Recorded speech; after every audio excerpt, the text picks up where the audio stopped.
شاید شما هم این موقعیت رو تجربه کرده باشین. بیا تا از عواقب این مدل بخشش توی رابطه بهت بگم. Let's go. Toxic forgiveness، بخشیدن سمی.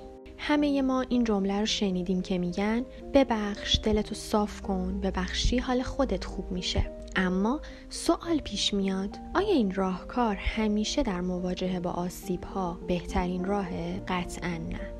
خیلی وقتا پیش میاد که یه مشکلی به وجود میاد و شما اون فردی هستید که باید ببخشید. ولی برای اینکه بحث و دعوا پیش نیاد خیلی سریع میبخشین و تمام.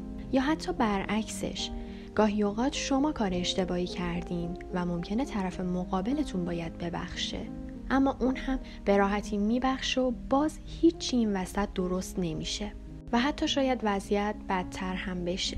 به این نوع بخشیدن میگن بخشیدن سمی. بخشیدن سمی زمانی اتفاق میفته که یک فرد دیگری رو سطحی و ظاهری بخشیده باشه بدون اینکه زمانی برای بهبود اون مشکل طی شده باشه. چرا این بخشیدن‌های سمی ممکنه به رابطه هامون آسیب بزنه؟ به این خاطر که وقتی این مشکلی توی رابطه به وجود میاد راجبش صحبت نشه، درک نشه و بهش پرداخته نشه، اون مشکل به مرور عمیق‌تر میشه. تو بخشیدن سمی ما دقیقاً همین کار رو میکنیم.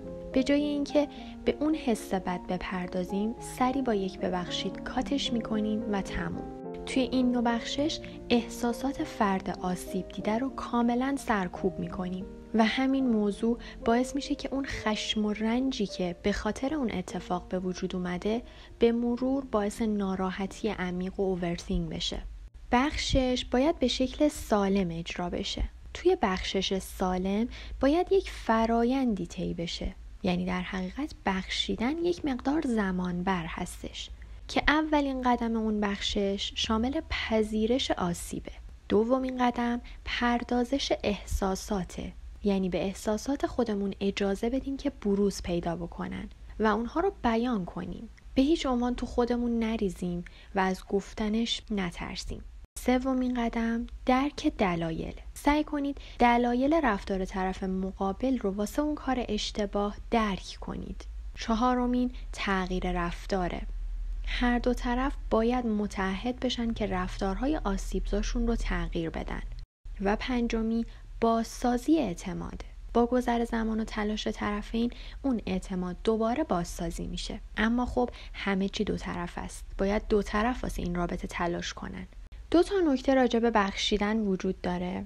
اگر طرف مقابل حتی یک رفتار بد یا یک خطا هم ازش سر زد، باید در مورد اون خطا صحبت بشه و اصلا نباید چشم پوشی کنیم. بگیم بیا تا الان هر چی که شده رو نادیده بگیریم و از اول شروع کنیم. نادیده گرفتن رفتارهای غلط حتی واسه اولین بار باعث بخشیدن سمی میشه. و دومین نکته، فردی که به راحتی بخشیده بشه این حس بهش دست میده که اوکی، کارم پس اونقدر هم بد نبوده، پس ممکنه که دلم بخواد بازم اون کار رو تکرار کنم. توی رابطه هاتون به هم زمان بدین، راجع به هر چیزی که اتفاق میفته صحبت کنین و اجازه بدین که فرایند بخشش طی بشه.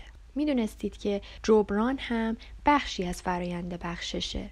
نتیجه گیری این ویدیو اینه که بخشش میتونه یک رابطه رو نجات بده و میتونه یک رابطه رو هم خراب کنه.